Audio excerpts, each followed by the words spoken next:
Dota 2 update for the week of July 25th, 2011. Our top news for this week, our first story, Dota 2 servers popping up all over the world like rabbits in the US, in Germany, and in Singapore. Our second story, Dota 2 voice actor John Patrick Lowry, who voices the characters including Pudge and Storm Spirit in Dota 2, of course, revealed in a podcast that Dota 2 is still slated to be released this fall. It doesn't look like Valve is looking to delay this like many of their other titles. Dota 2 system requirements seem to be out, and they don't seem to need too much of a strong computer. It looks like a lot of older computers will be able to play Dota 2, so that's going to be really good. And our final story of the week, that Gamescom tournament happening at Gamescom on August 17th through the 21st, well, it's got a prize pool, and you won't believe how much money is put into this pre-release tournament. Take a guess. Is it 500? Is it 5,000? Or is it 50,000? Well, unbelievably, it's none of those, and if you add up all three, you still won't get the amount that Valve is putting into this pre-release tournament. And keep in mind, these figures are US dollars because Valve is a United States-based company. So if you're not from the US and not quite sure how much money those actually turn out to be, I'm going to give you guys some comparisons as we get into the story. Alright, jumping into our first story of the day, Valve servers popping up all over the world. Less than a month ago, a user posted a screenshot of Dota 2 servers and found 2 servers. However, now if you do a search on game-monitor.com for Valve Dota server, you will find 112 servers all over the world. So Valve is really ramping up their servers, getting ready for this game, and a lot of them popping up in Germany, getting ready for that tournament, a lot of them in the US, and a lot in Singapore. So totaling up to 112 servers, up from just two servers a couple months ago. So that's impressive. Our second story of the week, Impetuous Windmills did a podcast interview with Dota 2 voice actor John Patrick Lowry, who actually revealed in about the 32nd minute in, and I'll post a link to the interview in the comments or in the descriptions below. He revealed that one, he's voicing the sounds for Pudge and Storm Spirit, plus some others that he doesn't really know the names, and that Valve is still slated to wrap up everything and release the game in fall of this year, so we may actually be closer to Dota 2 than we think. However, keep in mind, he is just a voice actor, and voice actors are really not in the whole development loop, and they are not really going to know. Maybe he's just saying stuff that the Valve PR department has told him and that everybody else already knows. I mean, we already know 4th quarter this year, so maybe he's just saying fall because he doesn't really know anything, but maybe he knows some inside stuff and just had a oopsie leak. Alright, so our third story of this week, Dota 2 system requirements have been revealed. Looks like they are very similar to a game called Alien Swarm, so if you play that game, you're going to be fine for Dota 2. However, here's some of the more detailed requirements. Looks like it supports pretty much all versions of Windows up from XP, but unfortunately it doesn't mention anything about Mac support. That sucks.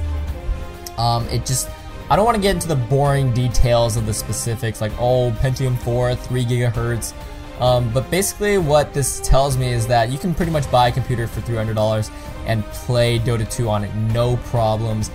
And one of the really great things about having low system requirements is that LAN centers all across the world, like PC cafes and stuff like that, sometimes their computers aren't the best, and if you have a really system intensive games, a lot of times those PC cafes won't be able to support it, and they actually have a really big impact on how many players know about the game and how many people play the game. So with these low requirements, these PC cafes all across the world, no matter how old their computer, as long as it's not a piece of crap, it should be able to run Dota 2. And for those who have amazing computers and might be feeling a little bit down because they won't be able to utilize their $500 graphics card and get the best performance out of Dota 2 as possible, don't worry, because Valve has specifically said that they also want the game to scale well with sort of really powerful computers. So perhaps they're going to add a lot of different settings to crank up for those who have sort of really amazing computers. Alright, so moving on to our last and biggest story of this week.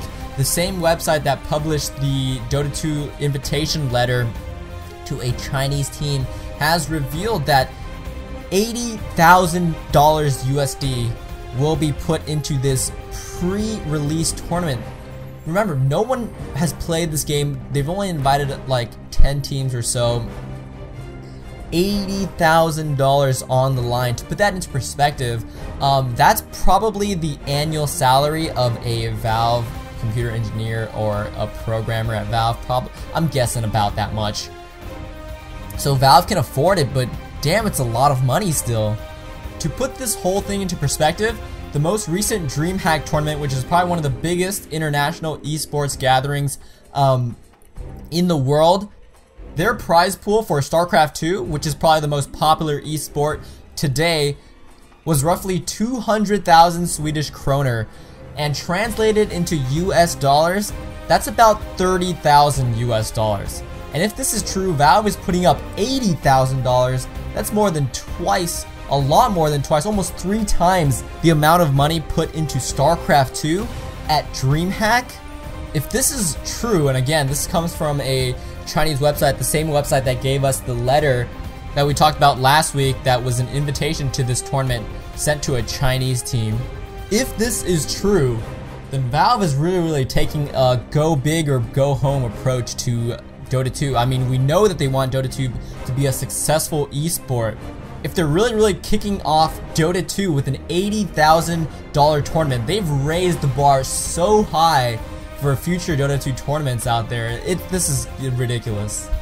But I mean, they can afford it, and they haven't spent any money in terms of marketing the game so far. I mean, just one commercial, one 30-second commercial on TV would exceed the cost of this prize pool for this Gamescom tournament. So it's not out of the question, but it still seems like a lot of money to put into a game tournament for a game that still hasn't been released. Alright, so with that, that's going to be it for our Dota 2 update for the week of July 25th, 2011. I hope you enjoyed this week's update. By the way, just a quick thanks to one of our viewers, RoX.K.I.S., who sent me a lot of news heads-ups on YouTube, so thank you for that. And with that, while we wait anxiously for Gamescom, I'm going to go play myself some Dota and Han, and I'll see you guys next time.